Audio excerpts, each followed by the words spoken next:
నమస్కారం metro news కి స్వాగతం. నా పేరు అరుణ. కర్నూలు నగరంలో హిందూ ముస్లింలు కలిసిమెలిసి పండుగలు చేసుకోవటం ద్వారా కర్నూలును మత సామరస్యానికి ప్రతీకగా నిలపటం అభినందనీయమని రాజ్యసభ మాజీ సభ్యులు టీజీ వెంకటేష్ అన్నారు. ఈ మేరకు నగరంలోని టీజీవీ కళాక్షేత్రంలో జరిగిన ఉగాది వేడుకల్లో ఆయన ముఖ్య అతిథిగా పాల్గొన్నారు. టీజీవీ కళాక్షేత్రంలో ఉగాది పర్వదినం సందర్భంగా శ్రీ క్రోధినామ ఉగాది సంబరాలు కన్నుల పండుగగా సాగాయి. ఈ కార్యక్రమానికి ముఖ్య అతిథిగా విచ్చేసిన రాజ్యసభ మాజీ సభ్యులు టీజీ వెంకటేష్ కార్యక్రమాలను జ్యోతి ప్రజ్వలన చేసి ప్రారంభించారు. ఈ సందర్భంగా ఆయన మాట్లాడుతూ హిందూ పండుగల్లో ఉగాదికి ప్రత్యేక స్థానం ఉందని తెలిపారు. ఉగాది వేడుకల్లో స్వీకరించే షడ్రుచుల ఉగాది పచ్చడి జీవిత సారాన్ని తెలియచేస్తుందన్నారు. కర్నూలులో కుల మతాలకు అతీతంగా పండుగలు అందరూ కలిసి జరుపుకునేలా కొనసాగాలని తాను కోరుకుంటున్నానని తెలిపారు. బ్రహ్మదేవుడు సృష్టిని ఉగాది రోజున ప్రారంభించారని అన్నారు. కర్నూలు అభివృద్ధిలో తమ కుటుంబం ఎప్పుడూ పాలు పంచుకుంటుందని, అదే విధానాన్ని తన తనయుడు టీజీ భరత్ కూడా కొనసాగిస్తారన్నారు. ప్రజల ఆశీస్సులు తమ కుటుంబంపై ఉండాలని, వారి ఆశీస్సులు ఎల్లవేళలా ఉంటే తాము మరింత అభివృద్ధికి పాటుపడతామని తెలిపారు. తమ కుమారుడు టీజీ భరత్ను ఆశీర్వదించాలని కోరారు. టీజీవీ కళాక్షేత్రం అధ్యక్షుడు పత్తి ఓబులయ్య అధ్యక్షతన వహించిన ఈ కార్యక్రమంలో పంచాంగ శ్రవణకర్త భాను శర్మను, కర్నూలు కళాకారులు రాముడు, ఎంఆర్ రాధిక, మనోహర్ బాబు, అరుణ, ఇబ్రహీం, కాసిం పీరా, శ్రీనివాసులను టీజీ వెంకటేష్, బీవీ రెడ్డిలు నగదు పారితోషికాలు అందచేసి ఘనంగా సత్కరించారు. నాదస్వర బృందం శ్రీకృష్ణ సాయిలు, జితేంద్రలకు కూడా నగదు పారితోషికాలతో సత్కరించారు. ఇటీవల జాతీయ స్థాయిలో 7 బహుమతులు సాధించిన శ్రీకృష్ణార్జునీయం నాటక నటీనటులను ఘనంగా సత్కరించారు. నాటక దర్శకుడు పత్తి ఓబులయ్య చేతుల మీదుగా కళాకారులు మహమ్మద్ మియా, రాజారత్నం, శ్రీనివాసారెడ్డి, సంఘ ఆంజనేయులు, హసీనా, శ్రీనివాసులు, నాటక రచయిత పల్లేటి కులశేఖర్లను ఘనంగా సత్కరించారు. అంతకుముందు నిర్వహించిన కవి సమ్మేళనంలో కవి ఇనాయతుల్లా ఆధ్వర్యంలో డాక్టర్ పోతన్న, కళ్యాణదుర్గం స్వర్ణలత, డాక్టర్ చంద్రమౌళిని, కొత్తపల్లి సురేష్, గౌరెడ్డి హరిచంద్రారెడ్డిలు ఉగాది కవితా గానం చేశారు. కళాక్షేత్రం అధ్యక్షుడు పత్తి ఓబులయ్య, కార్యదర్శి మహమ్మద్ మియా స్వాగత ఉపన్యాసాలతో ప్రారంభమైన ఈ కార్యక్రమంలో కూచిపూడి నృత్య గురువులు కరీముల్లా, రోహిత్గా ఆధ్వర్యంలో చిన్నారులు ప్రదర్శించిన సంప్రదాయ నృత్య కళారూపాలు సభికులను ఆకట్టుకున్నాయి. అందరికీ ఉగాది పండుగ శుభాకాంక్షలు. మీ అందరి ఆశీర్వాదాలు మా కుటుంబానికి కూడా ఉండాలని కోరుతున్నాను. మీరు కూడా సుఖ సంతోషాలతో అందరూ ఆరోగ్యంగా జీవితం గడపాలని మనసా వాచ కోరుకుంటున్నాను. మనకు హిందూ క్యాలెండరు ఉగాది రోజున పుట్టిందని తెలియజేస్తున్నారు. అలాగే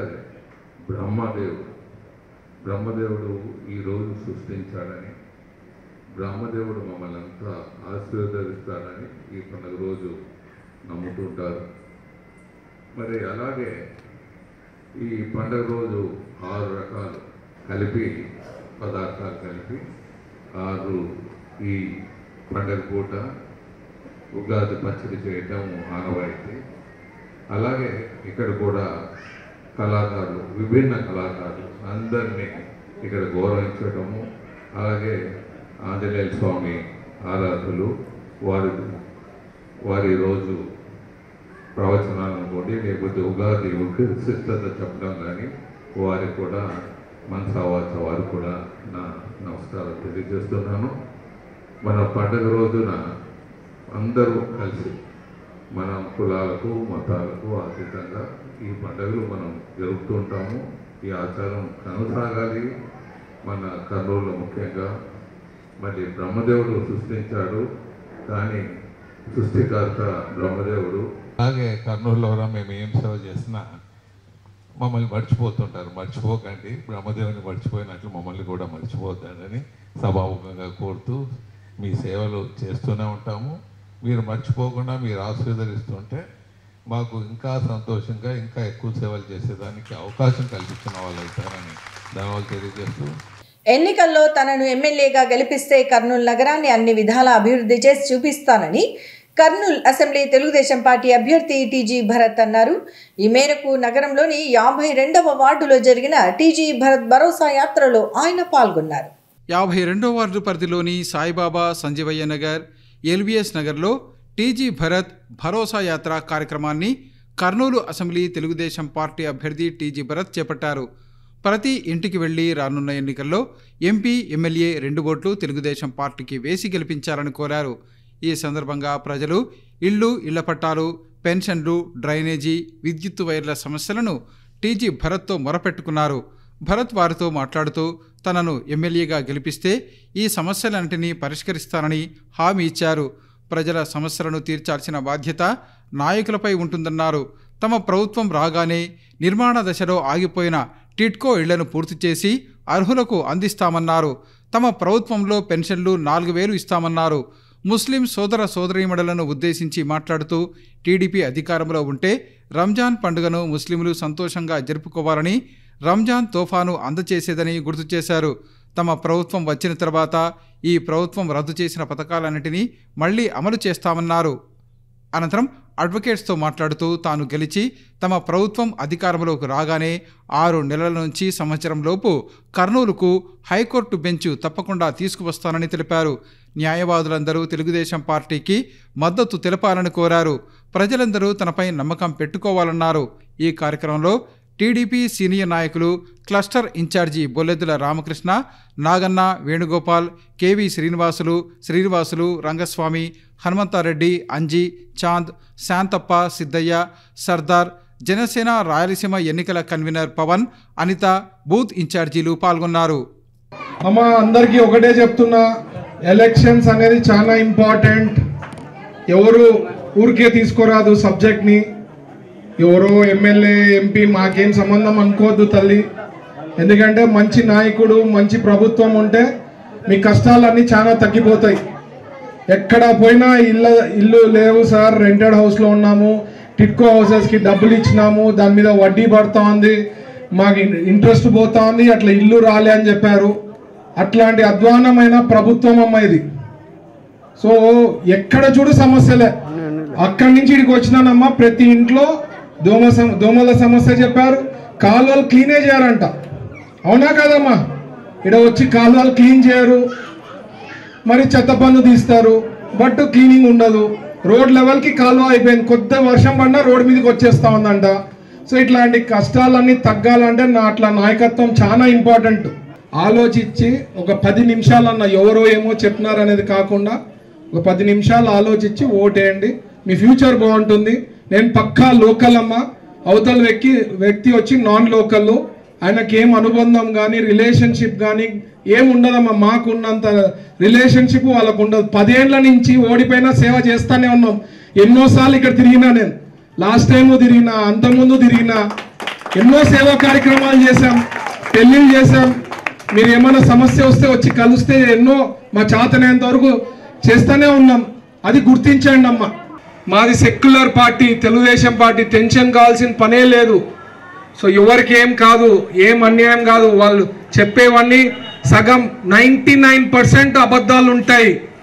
నిన్న కూడా చెప్పారు ఏదో లేని మీ పుట్టించింది ఏమంటే 4% రిజర్వేషన్ తీసేస్తారని.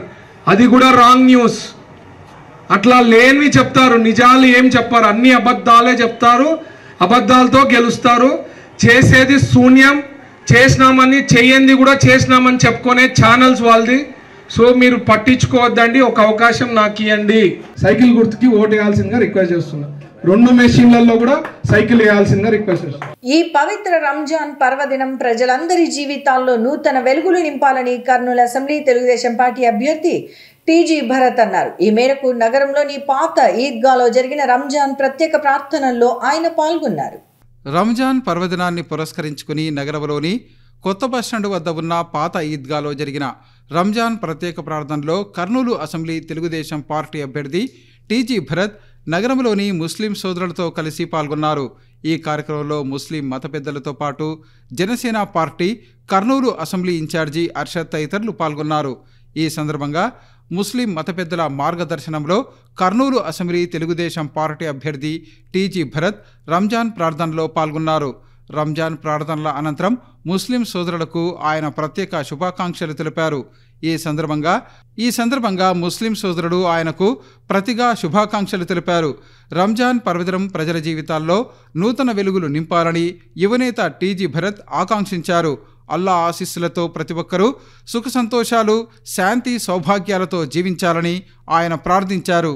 గతంలో ఏ ప్రభుత్వం చేయని విధంగా తెలుగుదేశం ప్రభుత్వం ముస్లిం మైనారిటీల అభ్యున్నతికి అవసరమైన చర్యలు తీసుకుందని కర్నూలు అసెంబ్లీ తెలుగుదేశం పార్టీ అభ్యర్థి టీజీ భరత్ అన్నారు.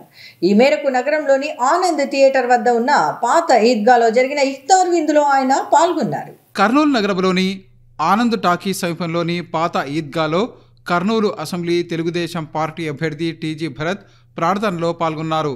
ఈ సందర్భంగా ఉపవాస దీక్షలో ఉన్న ముస్లిం సోదరులకు పండ్లు తినిపించి దీక్షను విరమింపచేశారు. ఈ సందర్భంగా ఆయన ముందుగా అందరికీ రంజాన్ శుభాకాంక్షలు తెలిపారు. అల్లా దీవెనలతో రంజాన్ పండుగను కుటుంబ సభ్యులతో కలిసి ఆనందంగా చేసుకోవాలని కోరుతున్నట్టు తెలిపారు. ఈ కార్యక్రమంలో టీడీపీ రాష్ట్ర కార్యదర్శి అబ్దుల్ రజాక్, జనసేన కర్నూలు ఇన్ఛార్జి అర్షద్, టీడీపీ నేతలు రాజశేఖర్ రెడ్డి, సురేష్ తదితరులు పాల్గొన్నారు. తెలుగువారి సంస్కృతి సాంప్రదాయాలకు అద్దం పట్టే ఉగాది పర్వదిన వేడుకలను ప్రజలు భక్తిపూర్వక వాతావరణంలో జరుపుకోవడం అభినందనీయమని కర్నూలు అసెంబ్లీ తెలుగుదేశం పార్టీ అభ్యర్థి టీజీ భరత్ అన్నారు.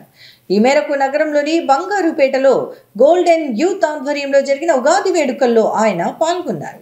బంగారుపేటలో గోల్డెన్ యూత్ ఆధ్వర్యంలో ఏర్పాటు చేసిన ఉగాది ఉత్సవాల్లో ముఖ్య అతిథిగా కర్నూలు అసెంబ్లీ తెలుగుదేశం పార్టీ అభ్యర్థి టీజీ భరత్ పాల్గొన్నారు. ఈ సందర్భంగా జరిగిన కార్యక్రమంలో Kurnool assembly Janasena party incharge అర్షద్తో పాటు పలువురు పార్టీ నాయకులు, కార్యకర్తలు పాల్గొన్నారు.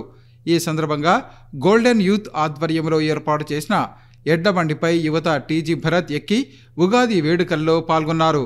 ఈ సందర్భంగా Kurnool assembly Telugu Desam party incharge TG Bharat మాట్లాడుతూ ఈ ఉగాది ఉత్సవాలు ప్రజల జీవితాల్లో నూతన వెలుగులు నింపాలని ఆకాంక్షించారు. ప్రతి ఒక్కరూ ఆధ్యాత్మిక విలువలు పెంపొందించుకొని సమాజ హితానికి పాటుపడాలని ఆయన సూచించారు. కర్నూలు నగరంలోని 51వ ward YSR Congress party incharge అయిన బ్రాహ్మణ సామాజిక వర్గానికి చెందిన కృష్ణకాంత శర్మపై దాడి చేసిన అదే పార్టీకి చెందిన రాఘవేంద్ర నాయుడు తదితరులపై కఠిన చర్యలు తీసుకోవాలని బ్రాహ్మణ సంఘాల నాయకులు డిమాండ్ చేశారు. ఈ మేరకు బాధితుడైన కృష్ణకాంత శర్మను ఆయన నివాసంలో వారు పరామర్శించారు. తన నివాసంలో బ్రాహ్మణ సంఘం నేతల సమక్షంలో నగరానికి చెందిన 51వ ward YSR Congress party incharge Krishnakanth Sharma విలేకరులతో మాట్లాడుతూ బుధవారం వైసీపీ ఎమ్మెల్యే అభ్యర్థి ఇంతియాజ్ ప్రచారం షరబ్ బజార్లో జరుగుతుండగా అందులో పాల్గొన్న తనపై అక్కడే ఉన్న రాఘవేంద్ర నాయుడు చేసుకున్నారని తెలిపారు. ఎందుకు కొడుతున్నారని అడిగినా వినిపించుకోకుండా కొట్టారని ఆవేదన వ్యక్తం చేశారు. తనను ఏం చేసినా బ్రాహ్మణులు ఎవరూ ముందుకు వచ్చి అడగరన్న ఉద్దేశంతోనే తనపై దాడి చేసినట్లు భావిస్తున్నట్లు కృష్ణకాంత్ శర్మ చెప్పారు. తనకు ఎవరితో విభేదాలు లేవని, అయినప్పటికీ తనపై దాడి చేయటం ఎంతో బాధ కలిగిస్తోందన్నారు. అనంతరం ఏపీ బ్రాహ్మణ సంక్షేమ సమాఖ్య అధ్యక్షుడు వెంకట రామరాజు మాట్లాడుతూ ఈ దాడిని తీవ్రంగా ఖండిస్తున్నట్లు తెలిపారు. ఈ ప్రభుత్వంలో 200 మందికి పైగా బ్రాహ్మణులపై దాడులు జరిగాయన్నారు. దాడి చేసిన వారు తక్షణమే క్షమాపణ చెప్పాలని డిమాండ్ చేశారు. త్వరలోనే ఏం చేయాలన్న దానిపై నిర్ణయం తీసుకుంటామని తెలిపారు. బ్రాహ్మణ సంఘం రాష్ట్ర మహిళా అధ్యక్షురాలు మారుతి శర్మ మాట్లాడుతూ వైసీపీ నేతలు కృష్ణకాంత్ శర్మపై దాడులకు దిగటం దారుణమన్నారు. పురోహితులు, అర్చకులపై దాడులు పెరిగిపోయాయని తెలిపారు. ప్రతి ఒక్క బ్రాహ్మణుడు ఈ దాడిని ఖండించాలని ఆమె కోరారు. పార్టీలతో సంబంధం లేకుండా ఇలాంటి దాడులను తాము అడ్డుకునేందుకు ముందుకు వస్తామన్నారు. ఈ కార్యక్రమంలో కర్నూలు బ్రాహ్మణ జేఏసీ కన్వీనర్ దేవి ప్రసాద్, ఏపీబీ ఎస్ఎస్ఎస్ జిల్లా అధ్యక్షుడు రాజశేఖరరావు, బ్రాహ్మణ సేవా సంక్షేమ మిత్రమండలి అధ్యక్షుడు చంద్రశేఖర్, ఏపీబీఎం అధ్యక్షుడు సాయినాథ్ శర్మ, పరశురాం పరివార్ అధ్యక్షుడు ఆనందరావు, బ్రాహ్మణ ప్రసాద్, సుబ్రహ్మణ్య ప్రసాద్ పాల్గొన్నారు. జరిగినటువంటి దాడిలో అవమానం పాలైన వ్యక్తిని, నా పేరు కృష్ణకాంత్ శర్మ. నేను వైఎస్ఆర్సీపీ పార్టీలో 51 వార్డ్ ఇన్ఛార్జిగా సుమారుగా అంటే ఒక 6 సంవత్సరాల నుంచి కూడా పార్టీ 12 సంవత్సరాల నుంచి నేను పార్టీలో ఉన్నాను. అయితే 51 వార్డ్ ఇన్ఛార్జిగా ఒక 6 ఏళ్ల నుంచి నేను 51 వార్డ్ ఇన్ఛార్జిగా ఉన్నాను. నిన్న గడప గడప నా వార్డుకు సంబంధించి షరాఫ్ బజార్లో గడప గడప ప్రోగ్రామ్ అనేటువంటి కార్యక్రమం నిర్వర్తన ఉండే. మన ఇంతియాజ్ గారు సార్తో కాన్వాయిస్ చేయడానికి ఉన్నాను. నిన్న మా వార్డు గడప గడప ప్రోగ్రాం ఉంది కదా అని చెప్పేసి నేను అక్కడికి చేరుకోవడం జరిగింది. సుమారుగా 10:30 ఆ ప్రాంతానికి అక్కడికి చేరుకున్నాను. మా వార్డు యొక్క నాయకులు కార్యకర్తలతో అందరితో కూడా నేను అక్కడ చేరుకున్నాను. అయితే అక్కడ వచ్చేసి రాఘవేంద్ర నాయుడు అనేటువంటి వ్యక్తి మా పార్టీలోనే ఉంటాడు అతను కూడా. అయితే ఆయన సడన్గా ఏం మాట్లాడకుండా ఏం చేయకుండా డైరెక్ట్గా వచ్చి నా మీద అటాక్ చేసి 2-3 దెబ్బలు కొట్టడం జరిగింది నా మీద. నేను ఎందుకు దారుణంగా ఇంత అటాక్ చేస్తున్నాను నా మీద అని అడిగితే ఏదేదో రీజన్స్ అంటే ఏమీ సంబంధించిన రీజన్స్ చెప్పకుండా ఇష్టం వచ్చినట్టు బూతులు మాట్లాడుతూ ఇష్టం వచ్చినట్టు కొట్టడం జరుగుతుంటే వాళ్ళ మనుషులే ఆపినారు. మా మనుషులు కూడా అక్కడ ఆపి గొడవ జరగకుండా పక్కకి తీసుకెళ్ళడం జరిగింది. ఆ తర్వాత మళ్ళీ నేను కాసేపు ఒక 10-15 మినిట్స్ అయిపోయిన తర్వాత బయటికి వెళ్ళిపోదామని చెప్పి బయటికి వస్తుంటే మళ్ళీ అటాక్ చేసినారు నా మీద. నేను ఎంత చెప్తున్నా ఎంత మొత్తుకుంటున్నా కూడా వాళ్ళు వినకుండా రామనాయుడు తర్వాత అతనితో వచ్చిన ఒక వ్యక్తి ఎవరో ఆయన పేరు నాకు ఐడియా లేదు. ఆయన ఏ ఉద్దేశంతో కొట్టినాడో కూడా నాకు ఆయనకు ఎటువంటి మనస్పర్ధలు లేవు, ఎటువంటి డీలింగ్స్ కూడా లేవు. మరి ఎందుకు ఆయన నా మీద అటాక్ చేసినారనేటువంటిది నాకు తెలియదు. వీడికి ఏమి కూడా సపోర్ట్ ఉండదు. వీడిని తన్నా కూడా మళ్ళీ మనకు కేసులు పెట్టాడు ఏం పెట్టాడు. వీడిని తన్నా ఎవరు వచ్చి అడిగేవాడు లేడు అనేటువంటి ఉద్దేశం ఉంది అని నేను భావిస్తున్నాను. బ్రాహ్మణులంతా కూడా సర్వేజన సుఖినోభవంతో అందరి రాష్ట్ర ప్రజలు కానివ్వండి, నగర ప్రజలు కానివ్వండి, వారి క్షేమ ఆరోగ్యాలు చేసుకుంటూ నిత్య దేవతార్చనటువంటి బ్రాహ్మణుడు అయినటువంటి మా కృష్ణకాంత్ మీద ఈరోజు కర్నూలు నగరంలో జరిగిన దాడిని మేము తీవ్రంగా ఖండిస్తున్నాము. ఈ రకంగా ఈ ప్రభుత్వం వచ్చిన తర్వాత దాదాపు 200 మందికి పైగా బ్రాహ్మణుల మీద కానీ అర్చకుల మీద కానీ వివిధ ప్రాంతాల్లో ఇలా దాడులు జరగడం చాలా బాధాకరము. ఇటీవల ఈరోజు నిన్న జరిగిన ఈ సంఘటనను మేము తీవ్రంగా ఖండిస్తూ జాయింట్ యాక్షన్ కమిటీ కర్నూలు తరఫున అలాగే ఆంధ్రప్రదేశ్ బ్రాహ్మణ సంక్షేమ సమాఖ్య తరఫున కూడా ఖండిస్తున్నాము. ఇతను మా యొక్క సంఘంలో కూడా రాష్ట్ర విభజన విభాగంలో ప్రధాన కార్యదర్శిగా ఉంటూ చాలా యాక్టివ్గా ఉంటూ నేను కూడా ఇతను రాజకీయాల్లో ఉన్నాడు కదా, ఇటువంటి వ్యక్తులను మనం ప్రోత్సహించాలని ఉద్దేశంతో నిత్యమో అతన్ని నేను ఎంకరేజ్ చేసుకుంటూ రాజకీయంగా కానీ బ్రాహ్మణ సంఘాల్లో కానీ నిత్యము ఎవరి జోలికి పోయినటువంటి వ్యక్తిని నిన్న కొట్టడము దాడి చేయడము చాలా దారుణము. నిన్న మధ్యాహ్నము మన వైసీపీ పార్టీ నాయకుడు కృష్ణకాంత్ శర్మ గారు ఆయన ఒక పూజారిగా అర్చకత్వం చేసుకుంటూ వారు చేసుకుంటూ పని చేసుకుంటూ పార్టీతో కూడాను కష్టపడి పనిచేస్తున్నటువంటి వ్యక్తిని, సొంత పార్టీలో ఉన్నటువంటి వ్యక్తిని వైసీపీ వాళ్ళే తిరిగి ఆయన మీద దాడి చేయటం అనేది ఒక అమానుషమైన చర్యగా భావిస్తున్నాను. ఈ రోజున రాష్ట్రంలో కానీ ఎక్కడైనా కూడాను వైసీపీ ప్రభుత్వం వచ్చిన తర్వాత అర్చకుల మీద పురోహితుల మీద దాడులు ఎక్కువైపోయినాయి. ఇలాంటి చర్యలన్నీ కూడాను తక్షణమే బ్రాహ్మణ సమాఖ్య పెద్దలైతేనేమి పార్టీల్లో ఉన్న వాళ్ళైతే ఎవరైనా కూడాను ఖండించి సదా ఆ బ్రాహ్మణుడికి రక్షణ కల్పించాలని ఒక తెలుగుదేశం పార్టీ మహిళా అధ్యక్షురాలుగా నేను కోరుకుంటున్నాను. బ్రాహ్మణులకు ఎవరు దిక్కులేరులే అనే ధీమాతోటి ఎవరైనా కూడా మా తంటకు వస్తే మేము ముందు వెనక ఆలోచించకుండా మేము కూడా దేనికైనా సిద్ధంగా ఉన్నాము. పాతకాలాలు పోయినాయి. మేము కూడా లీగల్గా అన్ని విధాలుగా చర్యలు తీసుకునేదానికి మా వాళ్ళు కూడా ఉన్నారు. డిపార్ట్మెంట్లు అయితేనేమి లేకుంటే అడ్వకేట్స్ అయితేనేమి అందరూ కూడా ముందుకు వస్తున్నారు ఈ చర్యను ఖండించేదానికి. ఎందుకండి ఏదైనా సమస్య వచ్చినప్పుడు కూర్చుందాం, మాట్లాడుకుందాం. మీరు మీ పెద్ద మనుషులు మా పెద్ద మనుషులు కూర్చుందాము, చర్చ చేసుకుందాం.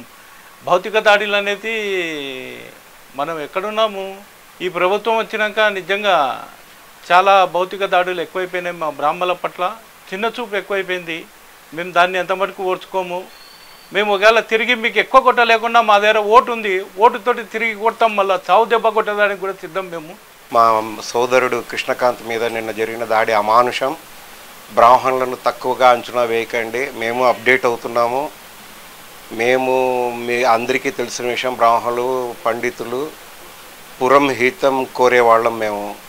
కానీ అన్నింటికీ మేము రెడీ అవుతాము. మా దగ్గర ఉన్న ఆయుధాలు ఓట్లను ఉన్నాయి. వాటితోటి మేమేం చేయాలో అవి చేయగలుగుతాము. కాబట్టి ఎవరైతే దాడి చేశారో వాళ్ళు వచ్చి బేషరత్గా క్షమాపణ చెప్పాలి మా కృష్ణకాంత్ సోదరుడికి.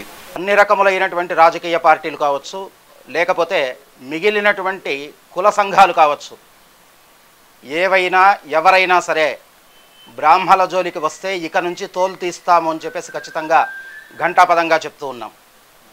ఇంతకాలం కూడా ఇంతవరకు బ్రాహ్మలు అనేటువంటి వాళ్ళు సర్వే జనా సుఖినో భవంతో అని చెప్పేసి అంటూ ఉన్నారు. కానీ ఇక నుంచి పరశురామావతారాన్ని ఎప్పుడైతే దాల్చడము అనేటువంటిది మొదలు పెడతారో, పరశురాముడు ఏ విధంగా అయితే తలలు నరకడము అనేటువంటిది మొదలుపెట్టారో, అదేవిధంగా ప్రతి బ్రాహ్మడు కూడాను రాబోయేటువంటి కాలాల్లో గొడ్డళ్లను చేతులు పట్టుకునేటువంటి విధంగా కుల సంఘాలు కానీ రాజకీయ సంఘాలు కానీ మార్చకూడదు అని చెప్పేసి కోరుతూ ఉన్నాను. కనుక ప్రతి వారిని కూడాను ఈ విధమైనటువంటి విధానంతో మేమంతా కూడాను ముందుకు వెళ్తూ వస్తాము. మా యొక్క బ్రాహ్మణ సంఘటితము అనేటువంటిది చాలా జరుగుతూ ఉన్నది. తదుపరి రాబోయేటువంటి కాలాల్లో ఖచ్చితంగా బ్రాహ్మణ యొక్క సమూహము చేత ప్రతి వారిని కూడాను దెబ్బ కొట్టడానికి సిద్ధంగా ఉన్నాం. ఇంతటితో మెట్రో న్యూస్ సమాప్తం. తిరిగి రేపు ప్రసారమయ్యే మెట్రో న్యూస్లో మళ్ళీ కలుసుకుందాం. అంతవరకు సెలవు. నమస్కారం.